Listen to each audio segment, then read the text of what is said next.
Welcome to Quest for the Best. We are on our Japan arc. Tristan and I have traveled to Geoff. Geoff lives here. I live here. We're called Quest for the Best, and we are on a quest for the best anime of all time. We're walking through, trekking through, flying through many of the greatest anime. This week is a recommendation for the list from Me. And what did you pick for us today?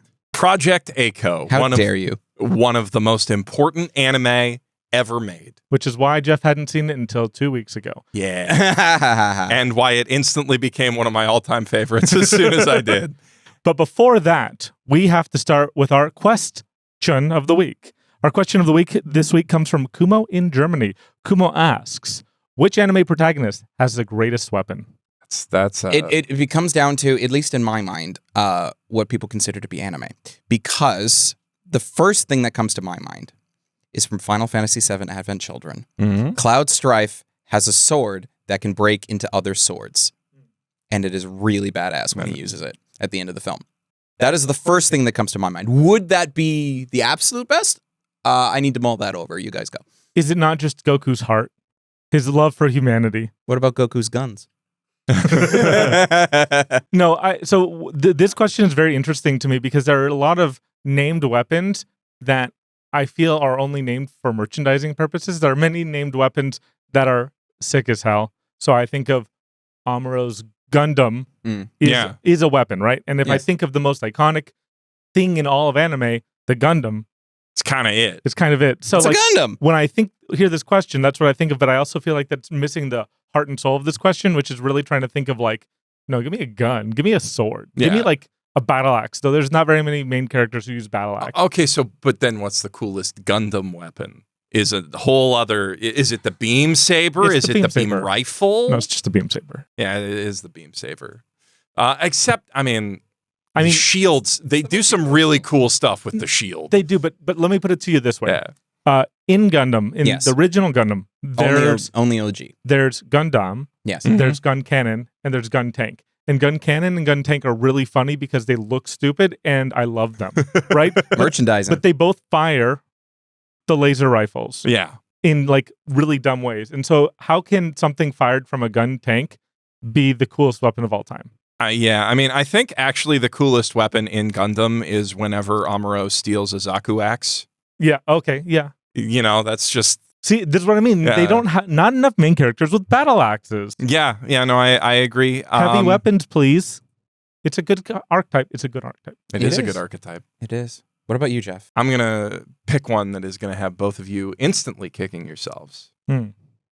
Edward Elric's automail arm. No. I mean, that's really cool. It's like... I'd argue that can't be used because his arm is useless without his other arm. Because he does... His automail arm is great, but without his actual that just arm, is he can't how center himself. That's just how he uses the weapon. I mean, that's like saying I can't swing a sword if I'm one-handed because like I need my other sword to balance. I'd give it an arm and a leg to move on. I'm more so trying to argue that it's not a weapon; it's more of a tool. It is literally his arm. Yeah, but that counts as a weapon. Does it? Yes. He transforms it into a sword all the time. He can. So if you want to argue that the sword augment specifically is the greatest protagonist weapon. I mean, it's like... Which I'm okay. Cool. No, it's the a malleability sword. It's the malleability. It is also like, it's a robot arm that's pretty friggin' badass and can like break a dude's face by just being a robot arm. Yeah. I mean, just it punching in its normal form, it is a really cool weapon, even though it is just his arm too. But within Full Metal Alchemist... Roy Mustang's gloves are just infinitely superior. But he's not a protagonist. Yeah. Depends on. Oh. It depends on the arc and a lot of other things. Also, a lot of the side stories do actually feature Roy as the main protagonist. That's just because he's the most popular with the ladies and the gentlemen. He's and also one of the best characters of the show. And everyone should dress in miniskirts. Tiny miniskirts. Tiny miniskirts. Have you seen the Roy Mustang knockoff from the that knockoff mobile game where they made waifus out of every shonen protagonist? You mean every other mobile game? Yeah. No, it's like specific. Oh, there's a very Mustang alike. It's called EOS. I don't know what EOS stands for, but it's very funny that a mobile game is called EOS. Did you ever? And they've got Luffy with boobs, Zorro with boobs, Mustang with boobs in a miniskirt as a character, as a gotcha waifu. It looks terrible, honestly. Sounds inspired. It does indeed. But yeah, okay. I mean, I think Edward Elric's arm is just badass. There's a lot of cool stuff you can do with a robot arm. I feel like robot arms are fundamentally one of the coolest types of weapon. But if you wanna quibble about it, Guts' sword, yeah, I agree. Guts' sword's pretty cool. But I'm actually gonna go classic. If you don't want to accept that answer, I'm gonna go classic, and I'm gonna take from what Miles said about Goku, but I'm gonna say actually the Nyoibo is awesome and super underrated as weapons go, even though it ultimately gets tossed aside for Kamehamehas and stuff like that. But do you know what is better than that? Assuming that we say that Final Fantasy Advent Children is not anime because it's gaming related and some people quibble about that. It's anime. Yeah. I would say it's anime, but just in case. Primary production in Japan. Just in case. It's pretty straightforward. Soul is pretty good. No, so it's very funny because the first two things when I heard this question, I thought of were, the gun, what's his face, his guns from Soul Eater. Yeah. Death the Kid's guns, or Goku's extending pole. And so when I said Goku's heart, I'm just being like, the Nyoibo. I'm sorry. I'm being a brat. Bring up Goku's heart, so you're entitled, Geoff. But you're right. Like it is. The Soul Eater weapons are really cool, but they're also characters. which is great. Why it works so well. And if we're talking about weapons that are also characters, Zangetsu from Bleach is also pretty damn badass. Anytime someone you probably care about Bleach a lot more than I do. I care about Bleach probably more than both of you guys combined, but Zangetsu's Zangetsu's really cool. No, and like it starts as like a really cool big sword on like Final Fantasy Cloud Sword level. Yeah, and then it becomes like a slightly smaller, much sleeker sword with a handle wrap, and you're like, oh, it's just got a handle wrap. But then he starts throwing it around on the handle wrap. Yeah, and that's the coolest thing ever. And then eventually he splits it into two swords. And that's also badass. It's a really badass sword. But really, Guts' sword. Yeah, Guts' sword, or I mean, you could also say any of Kenshin's swords or any of Zoro's swords. Like all of them have enough backstory and history and like enough intrigue to them. And this all just boils down to here's my favorite character, and this is what they use. Kinda. Which is why Gundam is. Even though Gundam feels like a cop out, like I do think Gundam is kind of the best answer. Iconic anything in all of anime. So I think it's hard to because every time it shows up, somebody has to say it's a Gundam. Yeah, it's hard to. It is. It's a Gundam. It is a Gundam, and it is hard to trump the Gundam. I'm just trying to think of really any. I mean, the power pole is pretty badass. You did think of the power pole. It's a very like versatile, fun to animate, fun to draw weapon that like lends itself well to cool action scenes. Which is why it keeps coming back whenever there's a new Dragon Ball spinoff. They're like, how do we make Goku a kid again so he can use this pole and just mess around in the most fun way of Dragon Ball? Yeah. I'm just really sad that they never gave the pole to like Gohan and they did. They did? Yeah. Oh, what? Gohan has the pole basically for most of Dragon Ball Z. Does he actually use it that often? No. He should. Much, yeah. He uses the cloud though. Well, yeah. Yeah. Flying Nimbus. Flying Nimbus is also, I mean, it's not a weapon. That's but a tool. It's pretty cool. That's a tool. That is a tool for sure. Unless you want to start arguing that every vehicle in itself is a weapon because you can just do the greatest plan of just kamikazing into whatever. And if we're talking about the power pole, which is, a very cool weapon. Yes. That also gets into the option of power pole derivatives. And I think the coolest power pole derivative in anime of all time is Aang's staff from Avatar: The Last Airbender. So let's move on to our side quest. Yep. Today's side quest. What is the side quest? Today's side quest is a game. We are going to have to guess something in a way, in a fashion, in a space. It's not called a game. It's called... It's a lifestyle. A skill check. Oh, sorry. Today's side quest is a skill check. And we're going to be playing a game prepared by producer Yazy. Yeah. Yes. Please. Thank you. Arigatou gozaimasu. I've got the borked one. Yeah, so somebody needs to explain what the game is before we do it. We're being shown clips of anime that are 10 seconds long, and then the first one to... And then correctly guess it. I want to say, having seen a lot of these games, if you don't know it, and you do that, you are a bastard. Yeah. You can't go, oh, I know that one. That. No. That happens all the time, though, in quiz shows. I know. And we need to not do that. We'll try. We'll try our best. I can't wait to make you very mad without meaning to. I can throw this. I'm going to believe in my heart of hearts I've got the right answer, and then I'm going to be like... And then as soon as the camera's on you, you're going to be like, that's what happens. That's what happens. It cannot be avoided, Tristan. Going to be a Nokotan in the headlights, yeah. Yeah. Okay. Wait, are we holding? No, these should be on the table. Should they? Yeah, that's only fair. They got to be on the table. I got to... And you can't touch the red. Well, how far away? You can hover directly No, you above can. it. If you can hover, then you should be able to touch it. Yeah. I mean, that's fair because otherwise we start getting into reach distances and a lot of other things. This is just very quickly. Yeah. So we're not going to answer things until we're called upon. Yes? Yes. Yeah. I just want to very firmly confirm. Yes, very firmly confirm. That we are not shouting it out Geoff. until we get the... I will say, if we all ping it and you do shout it out, but then Chloe says that one of us got it, You get your the point. fault. Yeah. Your fault. So hopefully that is a reason not to do that. All right, so There we go. let's do this.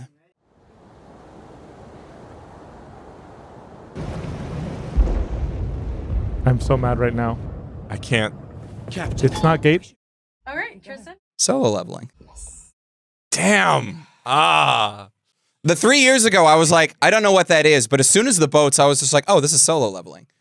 See... But then I was just like, is it though? So the 3 years is what threw me off from solo leveling because I'm like, nothing was 3 years. There was 10 years ago, and then there was 5 years ago. Is that actually episode 1? That's, Oh, wow. I completely forgot that it starts with the ant island. Solo. Okay. Here we go.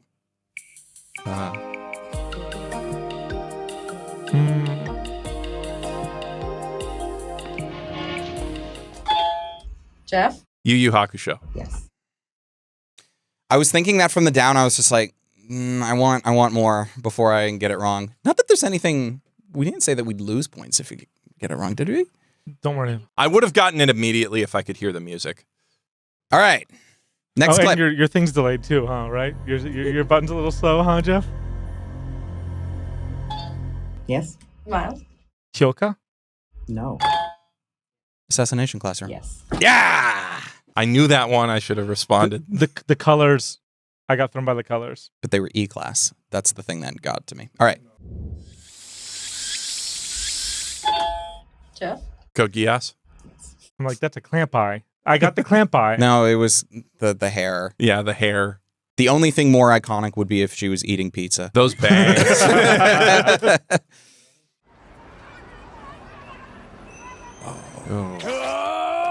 Oh, I've seen this recently. Oh. Apothecary Diaries. No. Hanamatsuri. Ah, yeah. Hinamatsuri. Not Hanamatsuri. You got Hinamatsuri. that because you clearly knew it. I knew it. Hanamatsuri. It's Hina. Yes. Hina. The moment you even just buzzed in, I'm like, oh, wait, I know what this is. Yeah.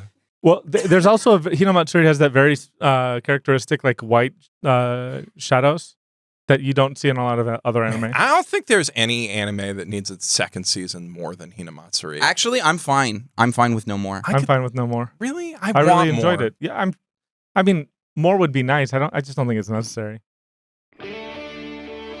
Oh, shoot. 1993年10月28日 Uh, ドーハの悲劇 Blue Lock? No. yeah, there's a OBGYN at the beginning of Blue Lock. I don't know. Who was born during the World Cup? Damn it. I know. Chihaya Fudu? No. Damn it. Can I have the guess if No, Miles Geoff loves it? Because I know what it is. Miles gets a guess. Okay. We've both failed. You get a guess. After Miles Can gets... I have it used in a sentence? No. No. What's your guess? You bastard. Country of origin. Can I say it? Yes, you don't get the point for it. Space Brothers. No, because I did actually hear the riff. I heard a riff, and I'm like, I know what that riff is. So the audio being low is No, I think I recognize the No, riff. I think- in the biggest detriment is for you. Yeah. 'Cause why you- I'm winning. Next. I would have gotten that one.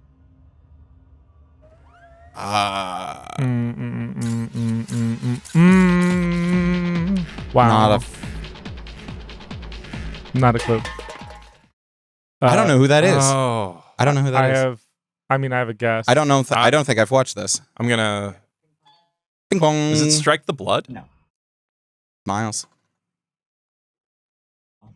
There we go.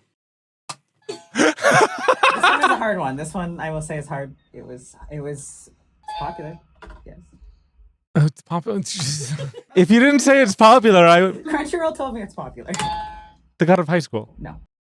Magical Index. It's Index, really? I own it. I haven't watched it. Go me.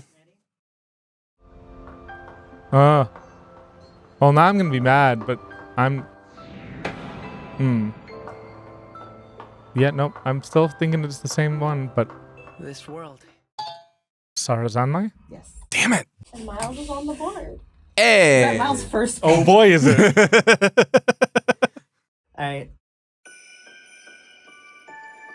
I'll hold another banquet. And another. Yep. Tristan's one. Fruba. Ah. Damn it. I had nothing until I saw that, and I'm like, Yeah. Well, yeah, until you saw the Zodiac? Yeah. Yeah, until they gave it away. Is it Junie Tyson? Or... Can I get that point for Space Brothers, No. please? No, absolutely not. Okay. Long ago, the ancients spoke of a goddess named Pandora. They said she kept all the I evils of the don't world think as well I've as watched mankind's this. hopes and dreams in a single locked Limited box. animation means. But the truth is, each of us Maybe Weekly Shonen. Oh no, I But watched it- this. But Kami-sama's in it. Okay. I've watched this. Uh-huh. It's been a minute, and I will not remember the name of it. But Geoff has also watched it because I've watched a video of him about it. I've watched him talk about it in a video many years ago. Many years ago. Many years ago. No? I actually don't think Jeff's seen it. Does it involve a character having many wives? No. Is Kami-sama in the title? I should have given you guys hints for these things. No. Okay, then I have no idea Would what you it like is. to know the genre or Yeah. demographic? Demographic, sure. Shoujo. I don't think I've seen it. You guys giving up? It's Skip Beat. I have not watched Skip Beat. You Okay. guys are missing out. But guess what? I also own Skip Beat. All right. Lock in.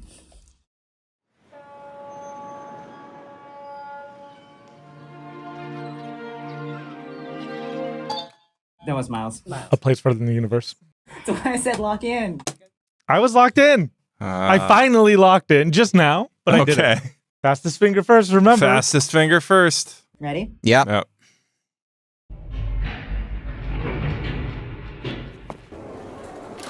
Haruhi? No. No, this ain't Haruhi. You're gonna end, and I'm not gonna know what this is. Scared. Bokudake ga inai machi, or Erased. Yes. Well, no, the thing is, I realized I was wrong very, very quickly, but I was already committed. Yeah. See, like I imagine Erased when it's in the past, not the present, so that wouldn't have helped. It's enough to say that I watched this, but I would not have pegged it. It wasn't good enough for me to peg it. All right, Okay. let's do this. Flowers Oh, bloom at last in the bay of Naniwa. Gone are winter frosts. This flower has bloomed at last in praise of the newborn spring. I'm gonna hate life because I'm betting money that I've seen this. I have seen this. No idea what it is. Is it Bungo Stray Dogs? That's just That's my a good guess, yeah. Do you guys want a hint? You've already guessed it once. Who? All of us? I think it was you, Tristan. Someone. man. Why did I have to take a random guess just I guessed it. before we get the hint? Yeah, because I don't remember now. I don't remember everything I've guessed. You guys want to know the answer? Yeah. Yes. Chihaya Furu. That's Chihaya Voodoo. Oh man, someone's gonna watch this and he's gonna kill all of us. And then quote all of Peter Pan. Someone just hit me in the face. Okay. You're still winning.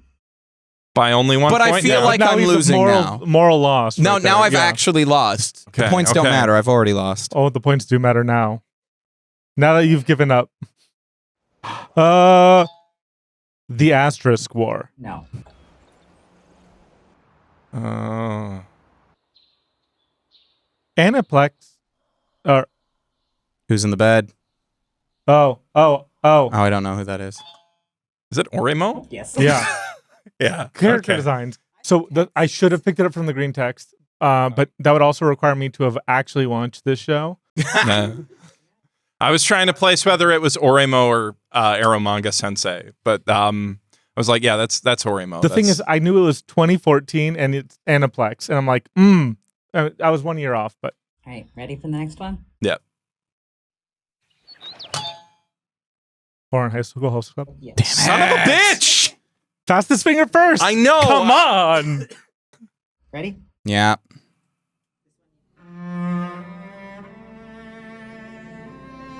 In the beginning, it was an orb.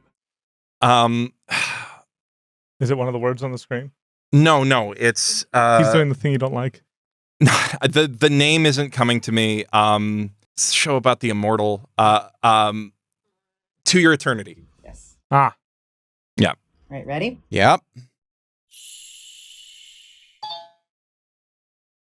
Usagi drop. Yes.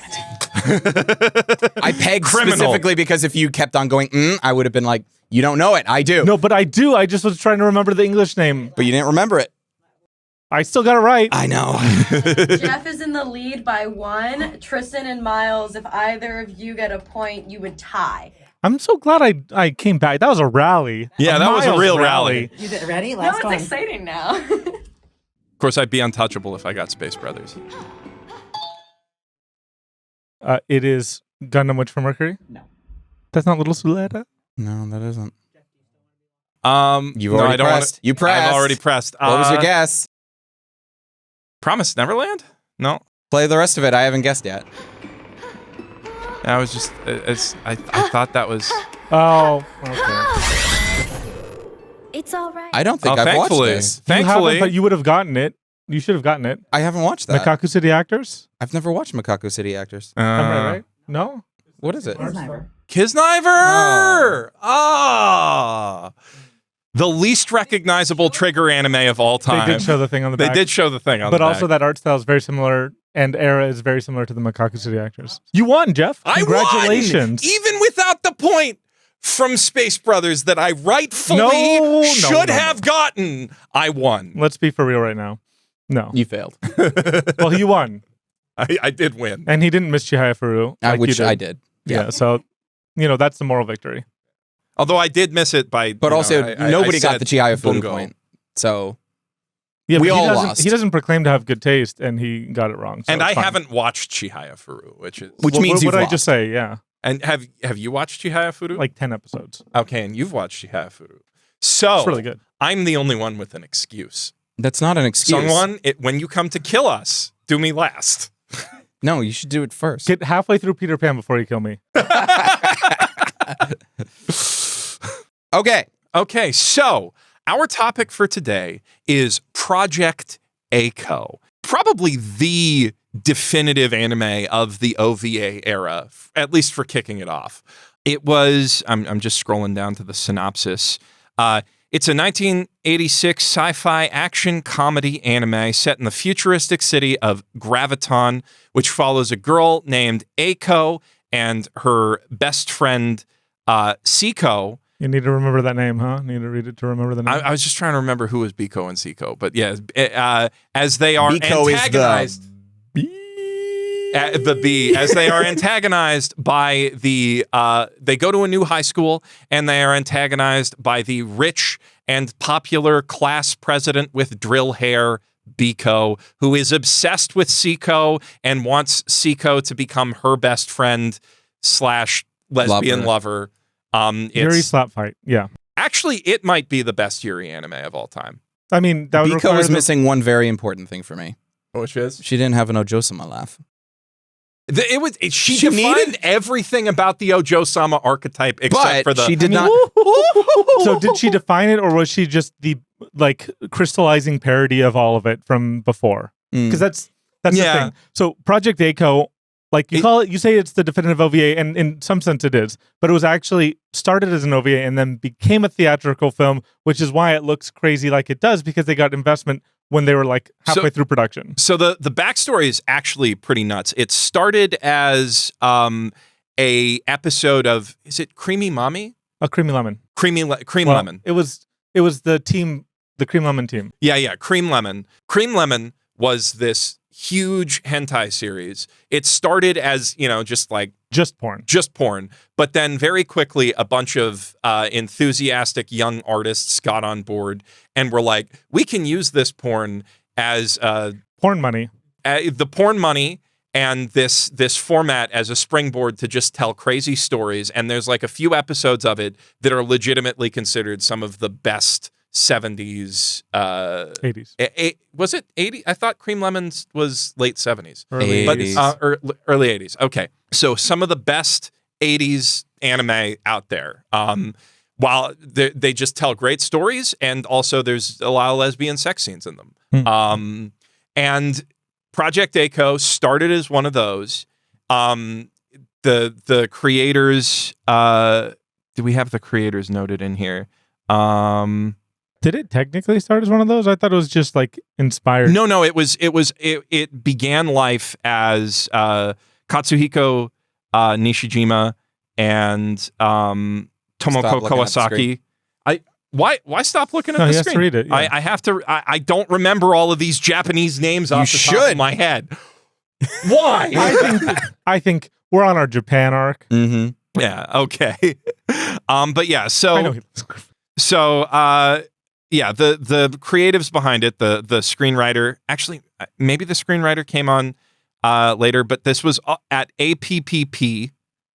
Which I don't know. I don't remember what that stands for, right? I don't know. Yeah. But that was the studio that made Creamy Mommy, and they started working on one of these, and they just started spitballing fun story ideas about, there's this girl and this other girl really wants to take her from her friend, and aliens show up, and they were just kind of like, they storyboarded the whole thing right off the bat without writing the script directly. So they were just kind of freeballing it. And they were like, this is so good, we have to just take all the porn out of it and make it just a regular story. And then they showed it to a producer, but I think it's one of the producers who, if I remember correctly, one of the ones who also spearheaded like Akira. But I might be wrong on that. Yeah, so they wanted, a producer saw this and was like, this is good enough to be a theatrical movie. And they got a whole bunch of money, like a whole bunch more money to put it in theaters. And it was a big time success, spawned 2 straight-to-video sequels. An entire generation of anime fans around the world. And it's also very significant because Cream Lemon was also this. It was also an example of kids who grew up on classic anime like Space Battleship Yamato. This was the second generation otaku anime. Second generation otaku. And they put some of that into Cream Lemon, but this was the first thing where it was kind of just a crystallization of every anime reference that they could remember as a feature-length thing. Daikon 4 preceded it by a few years, and I really wish you had your Daikon 4 shirt right now, Miles. That'd be too relevant. That would be too relevant. But it's kind of just a hodgepodge of everything that they loved about the last 30 years of anime. No, it would be 20 years, 25-ish. Anyway, it was a crystallization of everything that they loved about anime. And everything that Hayao Miyazaki hates. Everything that Hayao Miyazaki Literally, hates. A-ko is the anti-Ghibli film. Like, it is a parody of every anime. There's all these things that are just like ripped off lines from other anime and like references to other anime, and also in jokes that no one would get, like the Pepsi can trying to reference like Macross. Like, there's all sorts of stuff happening in here that is for just because they thought it was cool, or just because the people who were working on it thought it was funny, and they had a ton of money and a ton of time and a ton of resources to make exactly what they wanted. Like, what if we just put all of our favorite stuff in the movie and just kind of hope and pray it works? Yeah. And it feels like that when you're watching it. That's what's amazing about it. It's like the first anime made by people who didn't learn to animate by observing life and learning to draw. They learned to animate by watching movies and anime, and so much anime. Although the one thing I will say is it's also kind of like the start of waifu culture to a certain extent, or it's one of the nascent waifu culture things. And as much as Miyazaki might proclaim otherwise, he loves waifus. He has been outed for this by Anno. There is a certain amount of eroticism in how he draws Nausicaa, etc., etc., etc. So I want to do something different. Normally, so far in these podcasts, when we've been talking about our main topic, we go in, we give a little description of what the show is, we talk about the things that we like and dislike, and then at the very end, we say whether or not it's going to be on the list. Yeah. I want to start with that discussion. I don't even know if first. you like the movie now. I know that's the point. Ooh. Oh, Okay. I'm down. Sure. So based on my experience in listening to you guys for the last 5 minutes, and also the talks that we've had prior to this, I would not be incorrect in saying that both of you want to put this on the list. Yeah. I am happy to. Yeah. I want to, and I want to put it pretty high. I don't think it should be on the list. Really? Yes. This is a Seinfeld effect right now. So here's the reason why. I can understand and I could potentially agree that maybe it should be on the list, but only for historical That's not importance. Our list, I know. we're on the quest for the best. Exactly. So my problem with it is that there is a lot of really good stuff in it. And I believe that Project A-ko inspired so many other things in the decades since it has come out. But because of that, I feel that it is very similar to JoJo's Bizarre Adventure in that when it came out, it was groundbreaking and super amazing. And then it spawned all of these other shows that came after it. But almost everything good about it has since been improved upon elsewhere. JoJo, however, gets the wonderful bonus of the David Production, the David Production adaptation. And the fact that it's still a manga that absolutely rips, and that the last 2 parts are probably some of the best manga that has come out of Shueisha. Correct. Ever. So I would argue. What I would say though, when we eventually get to a JoJo episode, because we will, this would be like saying that the David Productions JoJo doesn't exist, but we should put JoJo on the list because of the old 80s OVA, which is still entertaining, but also it's... So you're going to say no when I bring that one up? All right. Yeah, Good. absolutely. Glad to know it. That's a no. I really want to do an episode about the classic 80s OVA, though. That's we can. It's not going on the list. I don't think it's going on the list No, either. But it's extremely But good. that is kind of my point, is if they had a new A-ko now that took all of the good things in the same way that the David Production JoJo did, then maybe I would probably want to put it on the list a lot more. I'm very vehemently disagree. Okay. On several points. First thing, Yes. the reference core sense of humor and the way that it builds its entire story out of things that the artists like Mm-hmm. is something that has only gotten more grating and irritating over the years, I would argue. So you only like A-ko because you don't get the references. Got it. No, I get most of the references, and I think they're awesome.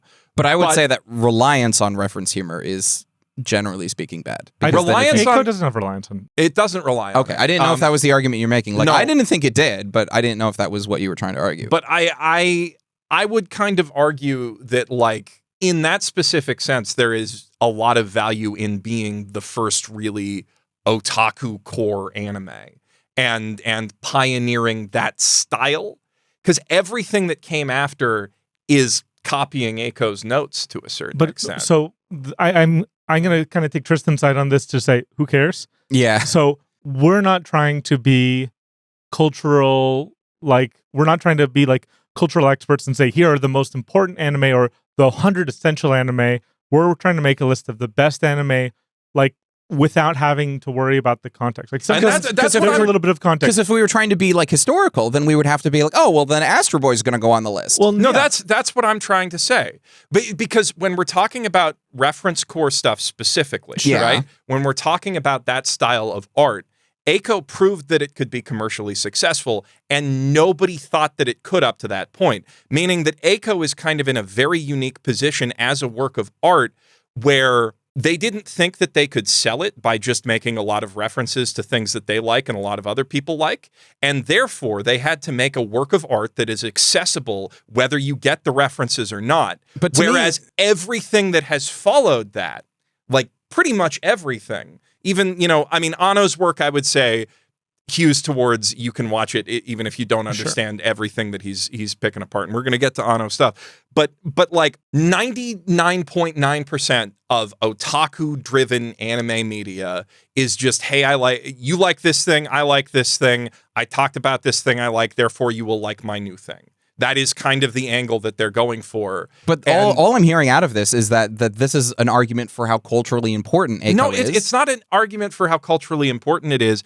The freshness of the movie makes it more enjoyable because there is none of the cynicism and none of the laziness that comes across in everything that has followed doing that type of reference-based comedy and storytelling. So what I'm going to say is, when I mentioned Seinfeld effect, this is what I mean, of like a lot of, there's a meme that Gen Zs don't find Seinfeld funny because they've seen everything that's been built on that foundation, right? Yeah. That uses those same exact jokes, even just in a more modern sense, or it is building upon them. Okay. And so I think that there's something to that. Well, that's why I brought up JoJo. Right. But the thing with JoJo's is like, I disagree. Okay. That's save a that bad for a example JoJo because I fundamentally disagree that any part of JoJo is anything less than stellar. So I'm also with Miles on this. No. I wasn't saying that any part of JoJo was less than stellar. I want to put that out there. I'm more so saying that the things that were really good about JoJo and are really good about JoJo have also been done elsewhere, and in never some as cases, good. Literally never as good. I think you could make the case that Part 3 specifically has been topped by a lot of things, mainly the rest of the parts of JoJo. But also Part 3 is the most popular part. Part 3? Not anymore. Not for 10 years. Yeah. Yeah, Steel Ball Run. So Part 5 is basically became the most popular JoJo's in America and in a lot of the West, and basically exploded the popularity of JoJo's, because before Part 5, JoJo's was just very loud. It wasn't the biggest fandom in the world. By the time Part 5 came around, then JoJo's became gigantic. Yeah. In Japan, Steel Ball Run and then Part 6 came out. Did it? Did Netflix finally drop that? In the My point exactly. In Japan, and for those of us who can read Japanese or can read Google translations of Japanese, Steel Ball Run has been the most popular for 20 years. So I guess like Part 3 has that history, but the thing is, when we say Part 3 is the most popular, that is a very narrow time in anime fandom. I mean, it is, but also anytime somebody brings up JoJo's Bizarre Adventure, Part 3 is the first thing that usually comes to their mind. Well, I mean, if we're talking about the memes, maybe. Yeah. But I would say that like even there, like gang stomping at the dinner table and them doing the dance while the torture dance and all that stuff from Part 5 have really sort of eclipsed the Part 3 memes. But this is all a sidetrack to what you were talking about with Eiko. But it's important because JoJo's is very important. Yes. JoJo's episode soon. Yes. Yeah. Maybe. Eventually. We'll have to do one for each part. Oh my God. We don't. We'll have to have lengthy discussions over very nice whiskey about Phantom Blood does not need a whole episode. No, Phantom Blood can be folded into... Phantom Blood does not need a full episode. It doesn't need a full episode. We're not giving it one. I mean, we can do the entire original Dio saga as I think we an should episode, serenely skedaddle to back to the main topic. Yes, back to the main topic. Which is to say... Eiko. What you see as Seinfeld effect, I was worried about when I first watched it, because I had, read about it and knew about it. And I watched it when I was, I watched it maybe 7, 8 years ago for the first time, which in the scheme of things is very recent, because this was, if you were an anime fan in the early 90s, this was one of the most important anime to bring in new fans. Okay. Like, this was instrumental. This was like, for the Sci-Fi Channel folks, this was a benchmark series, a landmark series rather, for bringing anime to the West. It showed the potential of what the medium had to offer. Our animation didn't do this kind of stuff. It did not. But for me, when I watch Project Eiko, I find everything fresh. And also, I don't think anime in the, 40 years since Eiko came out? Oh my God. In the 40 years... Yeah. In the nearly 40 years since Project Eiko came out, I do not actually think there have been anime that have topped, media of any kind, have topped what Eiko does holistically. Maybe an individual point, right? Because this is a big mishmash of things. But there's not really, like, the only thing that comes close to me is Kill la Kill, which... That's not where I would go. Well, so what I mean by that is Kill la Kill is doing about 50 different crazy things at the same time. Yeah. And I love it. And that's the kind of energy I feel when I watch Project Echo. They're very different series. But the idea of we're throwing all these ingredients into a big bowl and stirring them all up, and we're gonna make it look beautiful every moment that it's on screen. It shouldn't work as well as it does because the individual parts are not at the same quality. It is greater than the sum of its parts. Mhm. When I watch it, I feel so many different things. Now, I'm not as hard on this movie as Geoff. It is certainly not, on my short list of movies or even my medium list of movies. And I like anime film better, but there's very few experiences under 2 hours that give me as many high highs as Echo does. Okay. Yeah. Well, the two I would things agree with that. the two things that I would think that in my mind do a lot of Echo things better. One, Daikon, but that's a lot shorter. And Daikon, Daikon also did it first. Daikon did it first, but Daikon was also like a very different purpose, Still. And then beyond that, Fooly Cooly. I can kind of see Fooly Cooly. Although, Like, I can also admit, and maybe I'm wrong because I don't actually know the history behind it, I would not be surprised if Project Echo walked so Fooly Cooly could run. That sort of thing.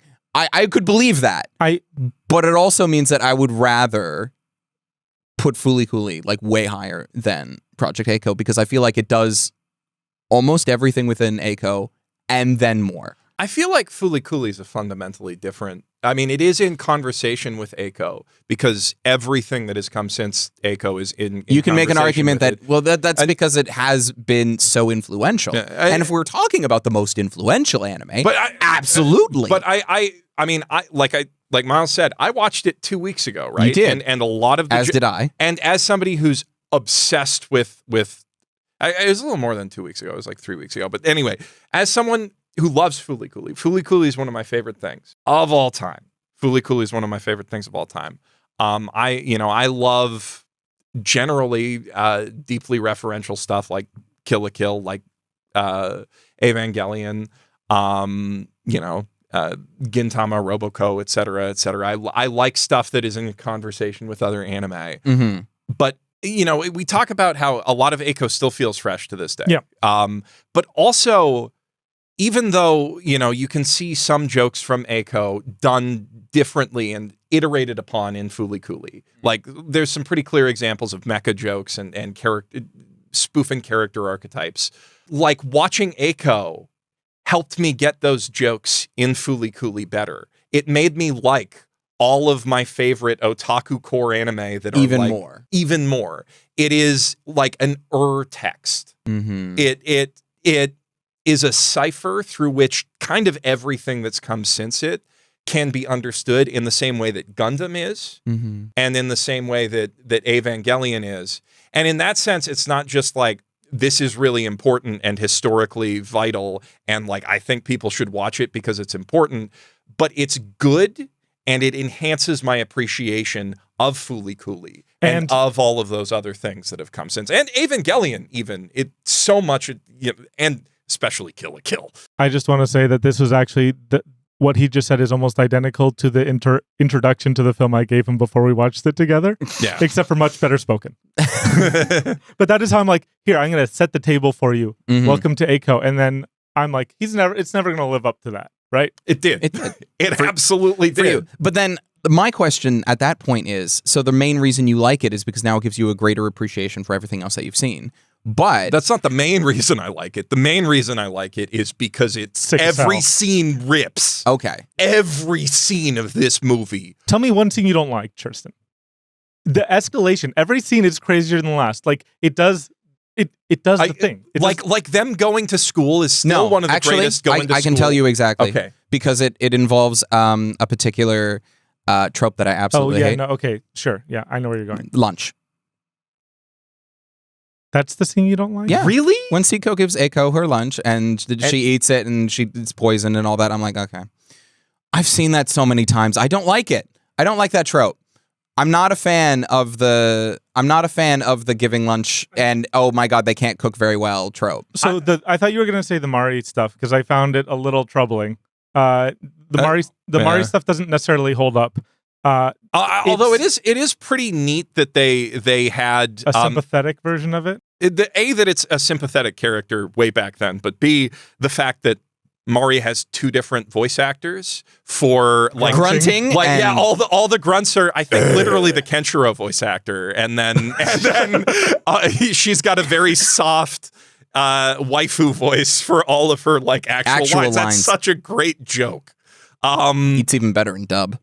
Yeah. The fact, I mean, this is one of this was the Central Park dub that they used to really, really sell their whole business, right? It was this, Akira, and Akira was Streamline.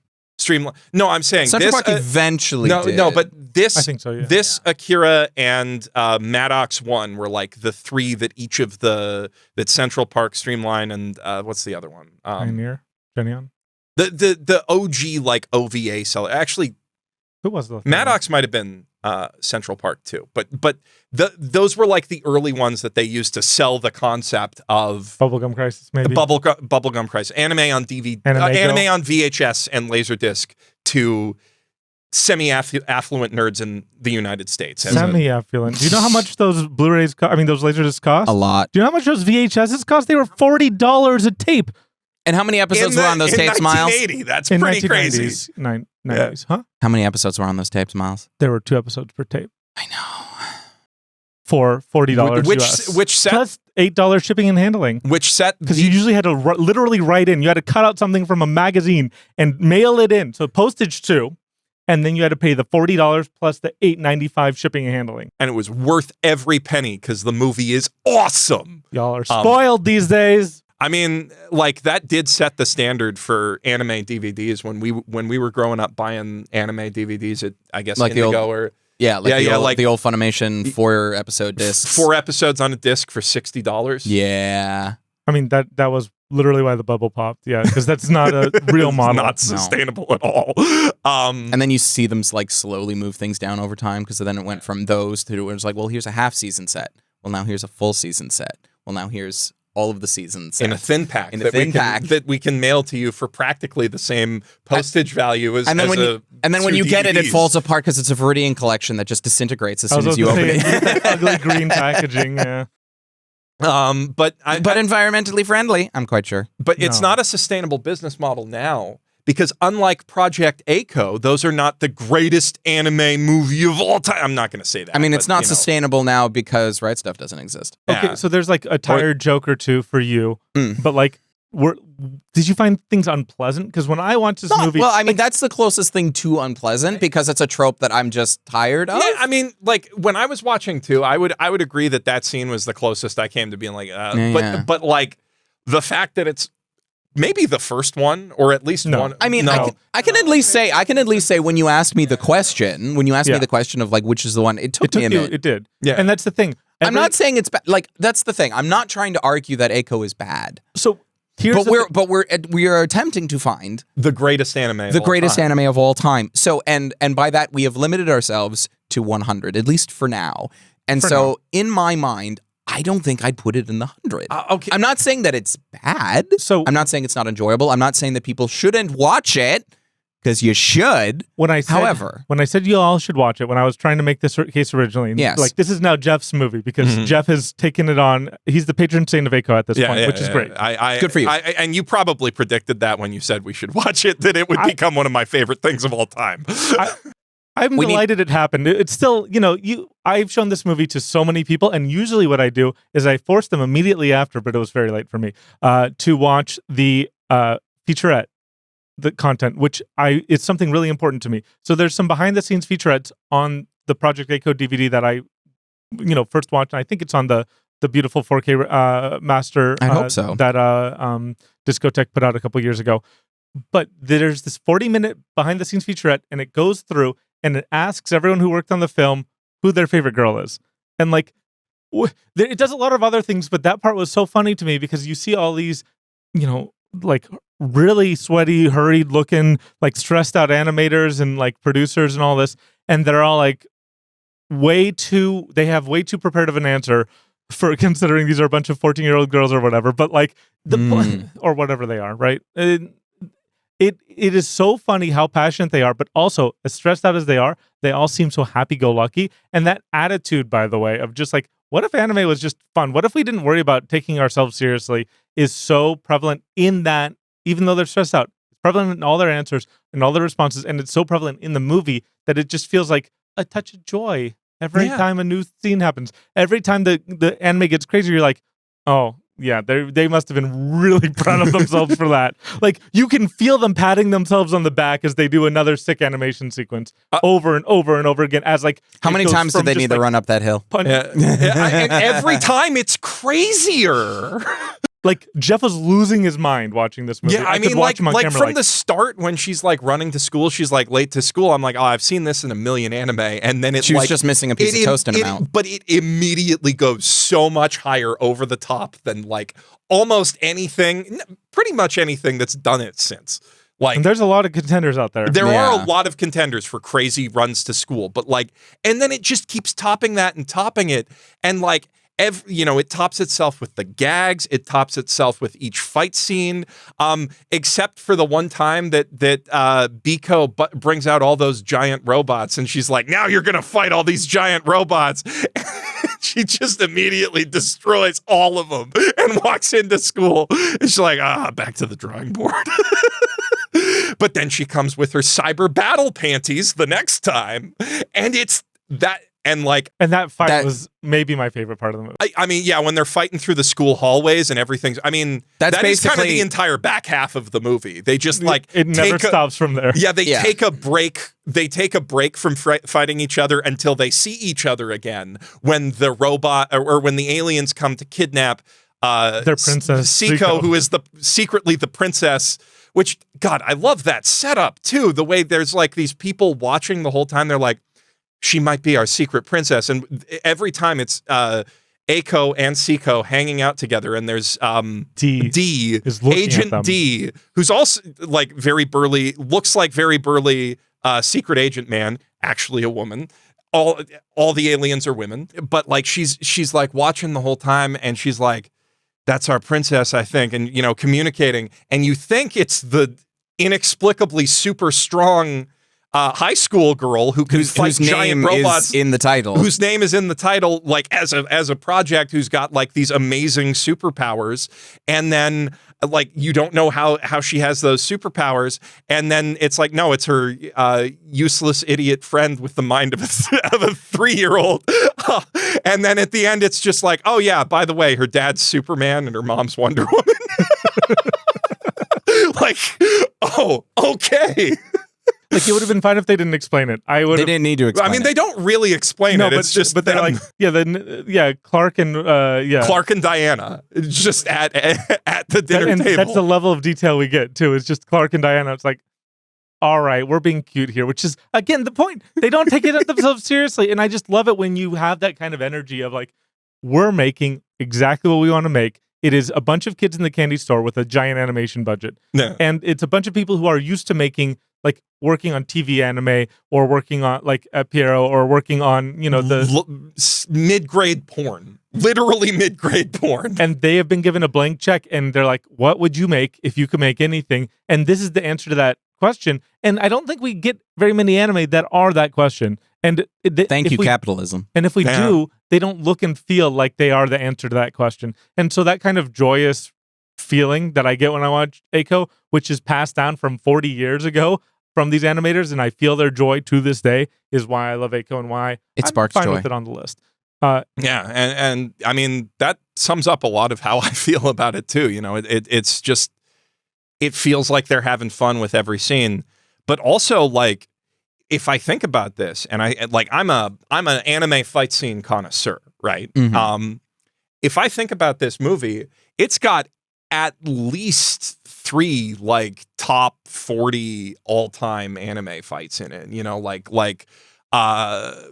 fight in the school is just insane.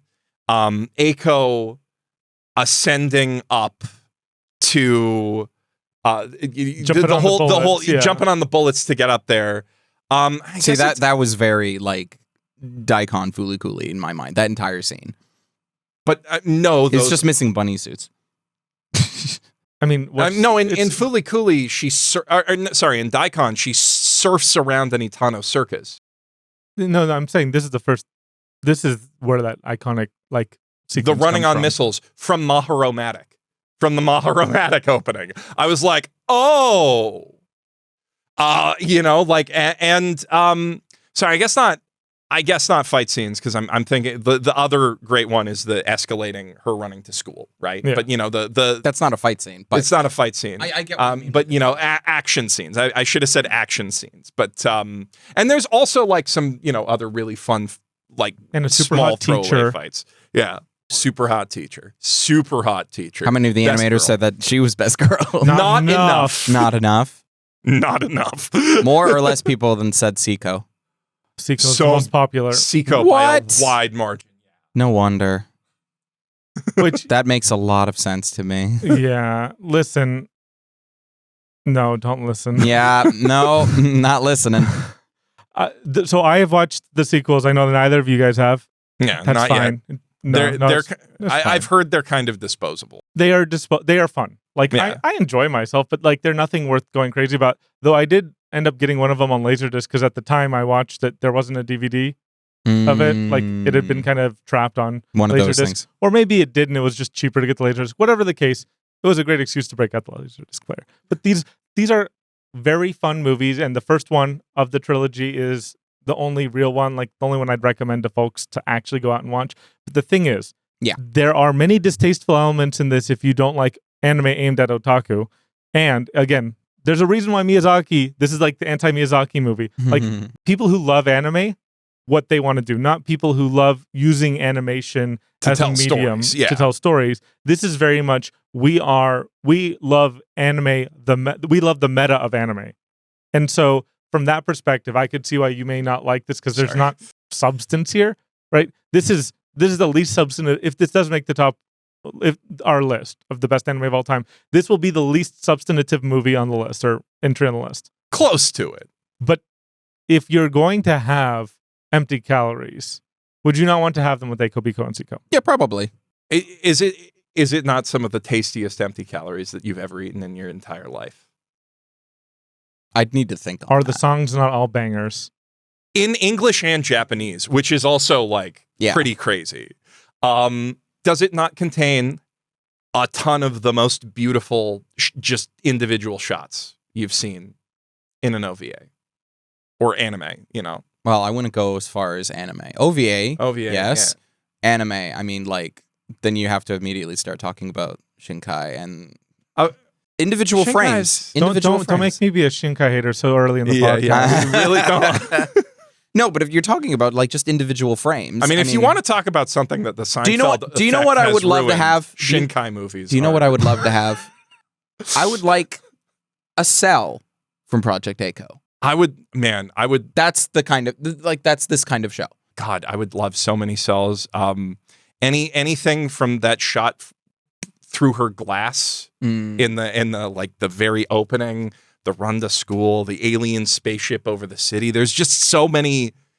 Oh, and we were stupid geeking awesome out about anime. the mechanical designs. Yeah. The mechanical designs are crazy. If you are somebody who, like me, enjoys the cockpit scenes in Cowboy Bebop more than almost anything else, it's just the mech designs are Well, because there's such a big Off the range chain. of them. There's a Pat Labor design, and then there are like Evangelion designs and that like type of robots, and then you also have Gundam type robots and Gunbuster robots, And then a the little bit of Macross a Super Fortress and the a bit Yamato of a ass. Tetsujin 28 Go a little bit, like a big chunky boy. they're all I mean, there. the city looks like Yamato. Yeah, as yeah, well. yeah. So like Yamato. it's every I mean, and that's the thing. Like maybe I'm softer on this movie because I have so much familiarity with every little Reference. detail of it. Like I'm like, even if I don't pick up on the references subconsciously, I'm like, oh, this is good brain chemicals right now. And to be clear, you do like the movie. It's very Yes, clear you like the movie. I do. You just don't.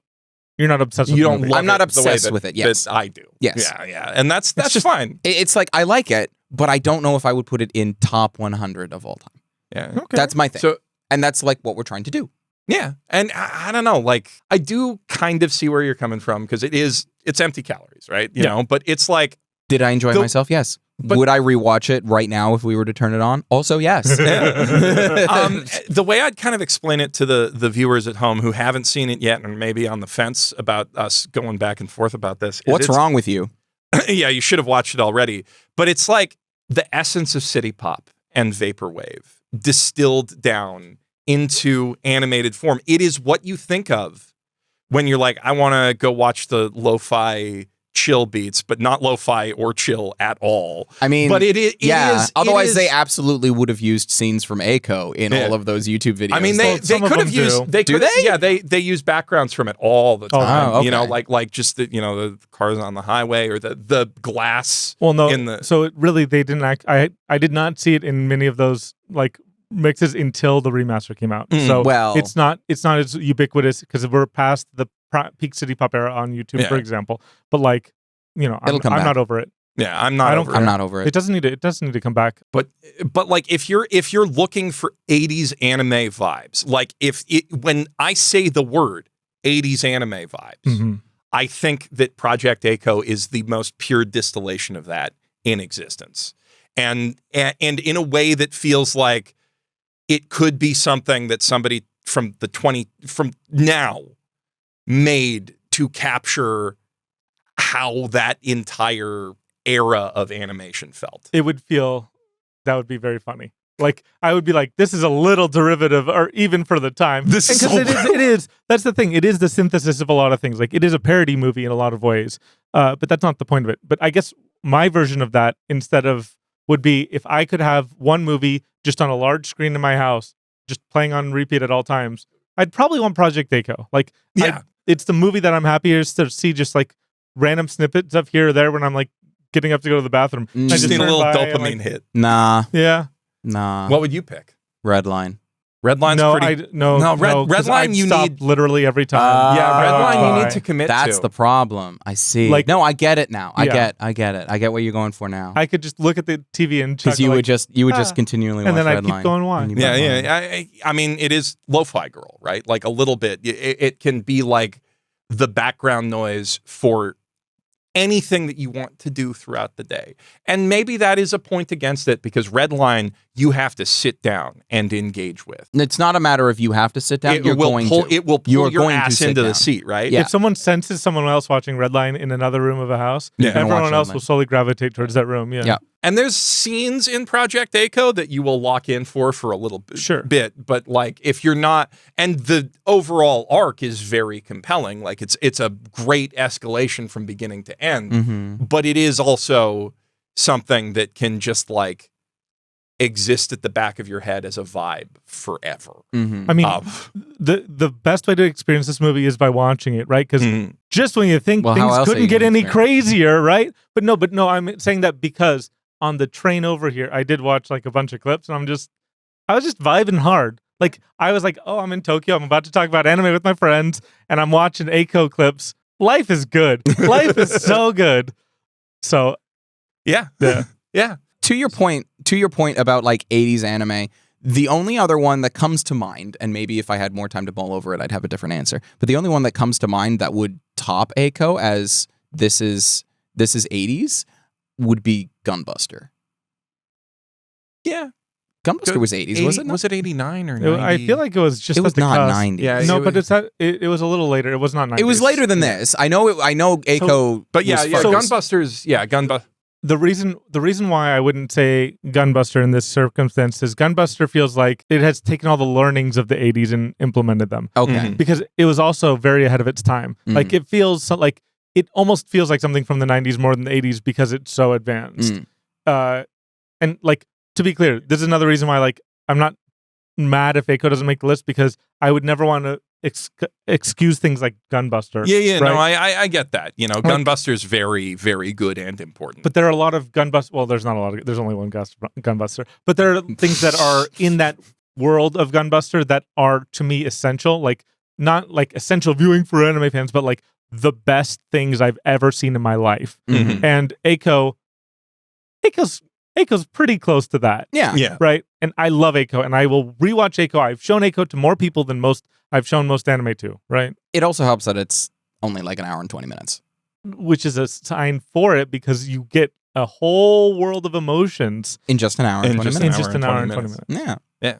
I do see where you're coming from as it's a little lacking in substance, right? Or not lacking in substance, but the style and substance are entirely I'm not saying that it's united. lacking. And That's the thing. It's not that it's lacking. It's that everything that it does really well, I feel like I have seen done better elsewhere. Which is not to say that it itself is bad. It's like you're going to a restaurant and you get a bowl of ramen, and it's a really good bowl of ramen. But you also know you've had better ramen elsewhere. Would you still go and have that ramen at that place? Probably. So I guess my fundamental disagreement, and I think Miles kind of agrees with me here, is I don't think it has been topped in most of the things that it does, really. Okay. And I think that, like, if you're looking for like a raw action comedy that is just pure fun, every scene, every shot, every frame, beginning to end. What I would probably say, to your point, is that combined, I don't think that there is something that has everything that Eiko has done better, because I don't think that anyone has tried.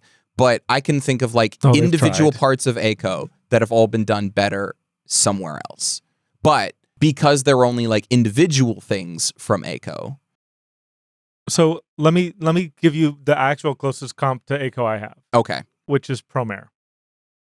Because Promare is like extremely good vibes. You can tell that everyone working on that, this is the only thing they've ever wanted to do in their life. Yeah. Like, every moment of Promare feels that way. Yes. Promare is the Eiko of the 2020s. But the thing with Promare compared to Eiko is it has a lot more depth. Yes. It has a lot more substance. I'd argue it has better music. Ooh. Why?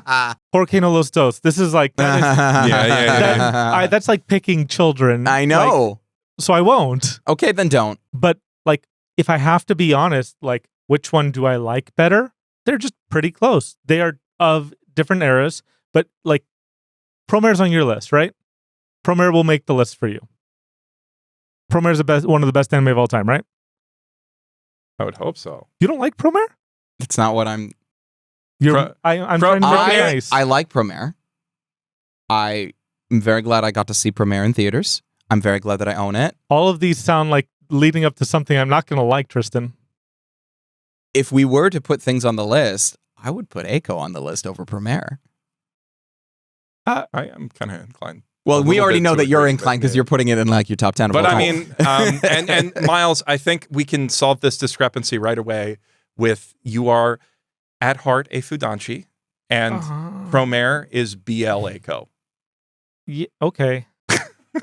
But I mean, I also did Yeah. say that I prefer the music of Promare over Eiko, and I do. Good thing they're anime and not music. I know, but Yeah. music's part of it. The music Gosh is part darn of it. it. Yes. But I mean, Yeah. man, city pop. But you're not going to dance with me, Tristan? My point's kind of ruined by the fact that I guess you guys don't like Promare as much as I do. I like Promare. I like quite a lot. Promare. Not as much as I do.